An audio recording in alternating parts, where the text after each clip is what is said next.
கலைஞர் மகளிர் உரிமை தொகை பெறுவதற்கான ஆணைகள் வழங்கப்படும் என்ற உறுதியும் உங்களுக்கு அன்போடு தெரிவித்துக் கொண்டு இந்த 70,000 மனுக்களில் குளித்தலை சட்டமன்ற தொகுதியை பொறுத்தவரை 10,315 மனுக்கள் வரப்பெற்றிருக்கின்றன.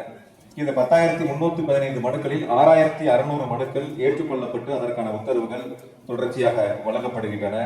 அதேபோல மீதம் இருக்கக்கூடிய மனுக்கள் இப்போது துறையினுடைய விசாரணையில் இருந்து கொண்டிருக்கின்றன. விரைவில் அதற்கான அரசாணைகளும் உத்தரவுகளும் வழங்குவதற்கு மாவட்ட நிர்வாகம் தயாராகிக் கொண்டிருக்கின்றன. இன்றைய முதலமைச்சர் மாண்பு தளபதி அவர்கள் நாம் வசிக்கக்கூடிய இல்லங்களுக்கு அருகாமையிலேயே உங்களுடன் சாலை முகாமை நடத்தி மனுக்களை பெற்று மனுக்கள் பெற்ற 1 மாத காலத்திற்குள் அரசினுடைய உத்தரவுகள் உங்கள் கரங்களில் சேர்ப்பதற்கான உத்தரவை தந்திருக்கக்கூடிய முதலமைச்சர் மாண்புமிகு தளபதி என்பதை நாம் ஒரு தடவை நினைத்து பார்த்திட வேண்டும். இந்த நிகழ்வின் மூலமாக இன்றைய நிகழ்ச்சியின் மூலமாக நாம் 771 பயனாளிகளுக்கு 2,54,00,000 ரூபாய் மதிப்பிலான அரசினுடைய உத்தரவுகள் வழங்கப்படுகின்றன.